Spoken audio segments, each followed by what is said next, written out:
Hello friends, जय जोहार। मैं अंकिता आप सबका आपके अपने चैनल में वेलकम करती हूँ। जो हमारा inorganic chemistry BSc first year का टॉपिक्स चल रहे थे, उनमें से मैं आज अगला टॉपिक लेके आई हूँ जो है अफबाऊ सिद्धांत। ये वेरी इम्पोर्टेंट टॉपिक है, तो स्टूडेंट्स प्लीज़ इस पे ध्यान दें, आता ही है ये अक्सर एग्ज़ाम में। तो देखते हैं, इसका हम पहले समझ लेते हैं कि अफबाऊ सिद्धांत का अर्थ क्या है। तो कथन पहला लिखा हुआ है कि जो अफबाऊ जो शब्द लिया गया है वो एक जर्मन शब्द है जिसका अर्थ होता है निर्माण करना। अब निर्माण करना तो किस चीज़ का निर्माण करना, ये आगे पता चलेगा। परमाणु के इलेक्ट्रॉनिक विन्यास को लिखना, यह हम सीखेंगे इसमें। तो इस नियम के अनुसार इलेक्ट्रॉन पहले कम ऊर्जा वाले कक्षक में भरे जाते हैं। पहले भरे जाते हैं मतलब कि कम ऊर्जा वाले कक्षकों में पहले भरे जाएंगे, फिर अधिक ऊर्जा के स्तर पे जाते जाएंगे। तो कम ऊर्जा के कक्षक में पहले, फिर उससे अधिक ऊर्जा, फिर उससे अधिक ऊर्जा, ऐसे करते करते अधिकतम ऊर्जा, जो परमाणु की अधिकतम ऊर्जा होती है, वहाँ तक चले जाते हैं। तो इस नियम में निम्न नियमों को भी शामिल किया गया है। यहाँ पे जो अफबाऊ का सिद्धांत है वो बेसिकली इन 3 नियमों को मिलाकर बनाया गया है।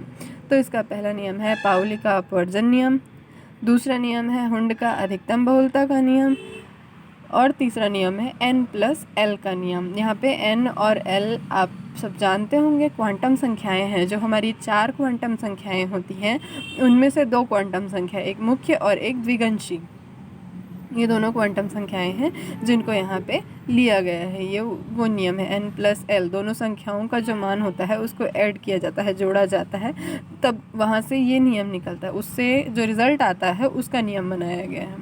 तो ये 3 नियम है। अब इन 3 नियमों को हमें बारी बारी से पढ़ते जाना है। तो सबसे पहले आज हम देखते हैं पाउली का अपवर्जन नियम। पाउली का अपवर्जन नियम क्या होता है ये समझने के लिए देखिए फिर आगे।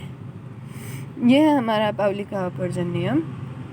तो इस सिद्धांत को सन 1925 में 1925 में वुल्फगांग पाउली ने प्रतिपादित किया। वुल्फगांग पाउली जो वैज्ञानिक हुए, उन्होंने 1925 में एक सिद्धांत प्रतिपादित किया। उस सिद्धांत को क्या बोलते हैं?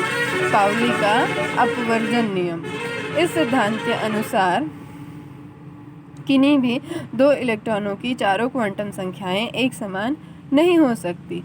यहाँ कई जगह पे मैंने देखा कि इलेक्ट्रॉनों की जगह पे फर्मियानों ये शब्द यूज़ किया गया, फर्मियान यूज़ किया गया, इलेक्ट्रॉन की जगह फर्मियान यूज़ किया गया है। तो क्या बोला है इस सिद्धांत के अनुसार किन्हीं भी 2 संख्याओं की चारों क्वांटम संख्याएं एक समान नहीं हो सकती है। कहने का मतलब ये है कि कोई भी एक परमाणु है, उस परमाणु में इलेक्ट्रॉन होंगे ही होंगे। तो उन इलेक्ट्रॉनों में से अगर हम कोई भी 2 इलेक्ट्रॉन लेते हैं तो उन 2 इलेक्ट्रॉनों की चारों क्वांटम संख्याएं एक समान नहीं हो सकती, कभी भी नहीं हो सकती। उन दोनों इलेक्ट्रॉनों का अगर हम क्वांटम संख्याएं निकालें, चारों क्वांटम संख्याएं, तो कोई ना कोई एक क्वांटम संख्या ऐसी होगी जो उन दोनों में अलग अलग होगी। ये कहने का मतलब है वुल्फगांग पाउली का, इस सिद्धांत का। अगली पॉइंट क्या है? जो कण इस नियम का पालन करते हैं वे फर्मियन कहलाते हैं, जैसे कि इलेक्ट्रॉन, न्यूट्रॉन। और जो कण इस नियम का पालन नहीं करते हैं वो बोसॉन कहलाते हैं, जैसे फोटॉन, ग्लूऑन। तो यही बोला गया यहाँ पे, जो फर्मियन यूज़ किया गया है ना, यहाँ पे इलेक्ट्रॉन की जगह पे फर्मियन यूज़ किया गया है। तो वो फर्मियन इसीलिए यूज़ किया गया है क्योंकि जो इलेक्ट्रॉन, उसी चीज़ को हम यहाँ पे बाद में बोल ही दिया है कि जो कण इस नियम का पालन करते हैं फर्मियन कहलाते हैं। फर्मियन में इलेक्ट्रॉन तो आते ही हैं, इसलिए यहाँ पे हम इलेक्ट्रॉन भी यूज़ कर सकते हैं, लेकिन फर्मियन जो बेसिक वर्ड है, इलेक्ट्रॉन और न्यूट्रॉन। जो नहीं पालन करते बोसॉन कहलाते हैं, वो क्या होते हैं? फोटॉन और ग्लूऑन। ये इसके सिर्फ उदाहरण हैं, ऐसे ऐसे और कई होंगे, ऐसे भी और कई होंगे। ये हुआ हमारा पाउली का अपवर्जन नियम। देख लिया आप लोगों ने, किन्हीं भी 2 इलेक्ट्रॉन, कोई भी 2 इलेक्ट्रॉन ले लो, उनकी चारों क्वांटम संख्याएं एक समान नहीं हो सकती है। ये है पाउली का अपवर्जन का नियम। ये हो गया पाउली। अब हुंड का अधिकतम बहुलता का नियम क्या कहता है ये देखते हैं। तो हुंड जो है वो एक जर्मन वैज्ञानिक है। तो जर्मन वैज्ञानिक फ्रेडरिक हुंड ने 1927 में नियमों का एक समूह दिया। इन्हीं समूहों को हम कहते हैं हुंड का अधिकतम बहुलता का नियम। तो ये नियम क्या क्या है? तो किसी भी कक्षक के सभी उपकक्ष में पहले एक एक इलेक्ट्रॉन भरा जाता है, इसके बाद युग्मन बनना शुरू होता है। कोई भी कक्षक है, कोई भी परमाणु है, तो उस परमाणु में परमाणु कक्षक होंगे। तो उस कक्षक में जब इलेक्ट्रॉन भरने की पारी आएगी तो सबसे पहले जो समान ऊर्जा वाले कक्षक हैं, उपकक्ष हैं, जो समान ऊर्जा वाले उपकक्ष हैं, तो उनमें इलेक्ट्रॉन पहले भरे जाएंगे। उसके बाद उनमें एक एक इलेक्ट्रॉन पहले भरे जाएंगे, उसके बाद ही युग्मन शुरू होता है। फिर दूसरा चीज़ दिया है, पहले भरे गए सभी इलेक्ट्रॉन का चक्रण समान होता है, इसके बाद ही इनका युग्मन होता है। पहले बार भरेंगे एक एक इलेक्ट्रॉन भरेंगे और सबका चक्रण एक समान ही होगा। अगर नीचे नीचे भर रहे हैं तो नीचे नीचे ही चक्रण होगा, और ऊपर भर रहे हैं तो ऊपर ऊपर चक्रण उनका होगा। जो स्पिन क्वांटम नंबर है वो समान होगा, जितने भी इलेक्ट्रॉन समान ऊर्जा के उपकक्ष में भरे जाएंगे वो। फिर अगला बोला है कि हुंड का नियम एस कक्षक के लिए लागू नहीं होता है, क्योंकि एस कक्ष में तो सिर्फ एक उपकक्ष होता है, एक उपकक्ष होता है, इसलिए एक इलेक्ट्रॉन भरने के तुरंत बाद दूसरा इलेक्ट्रॉन भरना पड़ता है। अर्थात जब एक इलेक्ट्रॉन भर लिया जाता है उसके बाद ही अगला इलेक्ट्रॉन का जो स्पिन क्वांटम नंबर है, जो चक्रण है, वो विपरीत हो जाता है, बदल जाता है।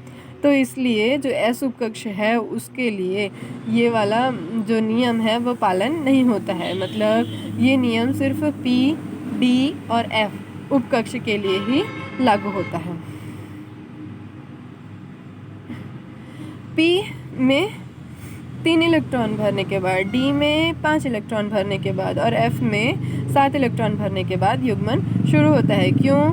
क्योंकि पी कक्षक जो होता है, पी उपकक्ष जो होता है उसमें 3 उपकक्ष हैं, पी कक्षक में 3 उपकक्ष हैं। वैसे ही डी कक्षक के लिए उसमें 5 उपकक्ष हैं और एफ के लिए तो 7 उपकक्ष हैं, इसलिए 7 इलेक्ट्रॉन पहले समान चक्रण वाले भरे जाएंगे।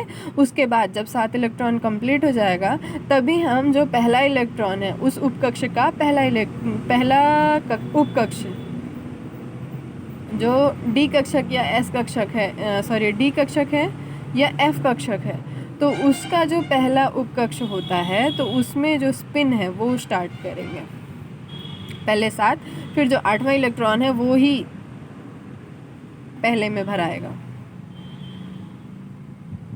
अगला बोला गया है कि पूर्ण रूप से अर्धपूरित व पूर्ण रूप से पूर्ण पूरित कक्षक अधिक स्थायी होते हैं। मतलब अगर कोई पी कक्षक को हम भर रहे हैं तो पी कक्षक में हम जानते हैं कि 3 उपकक्ष होते हैं, तो 3 इलेक्ट्रॉन हम पहले भरेंगे।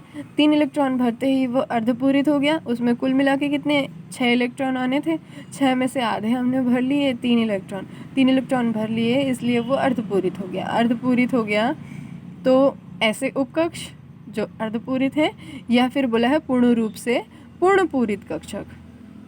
पूर्ण रूप से पूर्ण पूरित मतलब कि जो पी कक्षक है, जैसे मैंने उदाहरण लिया पी कक्षक का, तो उसमें 3 इलेक्ट्रॉन अगर हमने भर दिए तो वह अर्धपूरित हो गया पूर्ण रूप से, और अगर उसमें पूरे के पूरे 6 इलेक्ट्रॉन भर गए तो वो पूर्ण रूप से पूर्ण पूरित हो जाएगा। तो ऐसे उपकक्ष अधिक स्थायी होते हैं, अधिक स्टेबल होते हैं, अधिक स्थायी रूप से होते हैं, या निष्क्रिय रहते हैं, कह सकते हैं, क्रिया नहीं करते हैं, इलेक्ट्रॉन रिलीज़ नहीं करते हैं।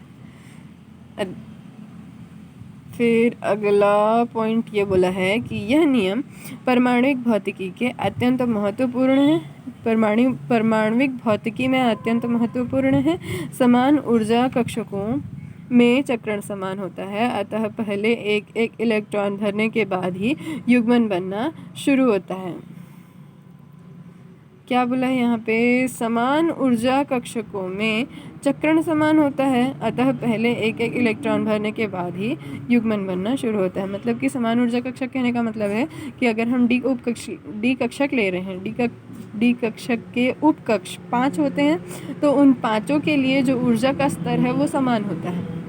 उन ऊर्जा का स्तर समान होता है, इसलिए उन पांचों उपकक्षों में हम पहले एक एक इलेक्ट्रॉन भरेंगे, उसके बाद ही हम जो 5 में से जो पहला उपकक्ष है तो उसमें इलेक्ट्रॉनों का युग्मन शुरू करेंगे। यही कहने का मतलब था।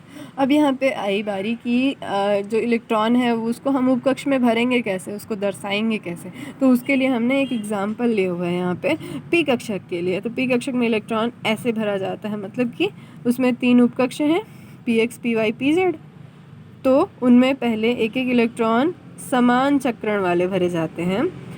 उसके बाद अगर यहाँ पे चौथा इलेक्ट्रॉन होता तो उसको हम यहाँ भरते और विपरीत चक्रण में भरते। 5 होता तो इसको भी विपरीत में, 6 होता तो इसको भी विपरीत में भरते। ये अर्धपूरित है, इसलिए ये अधिक स्थायी कहलाते हैं। अब ये तो पहला तरीका हो गया, ये सही तरीका है, लेकिन ये वाला तरीका जो है वो गलत है।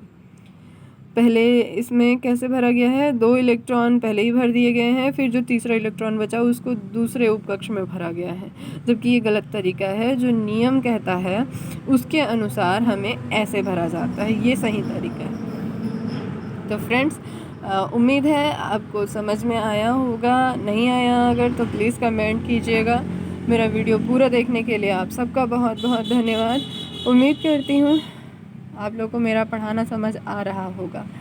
ना आए तो बेफिक्र होके कमेंट कीजिएगा, मैं ज़रूर समझाने की कोशिश करूँगी। N+L नियम हम अगले वीडियो में समझेंगे। अभी यहीं तक।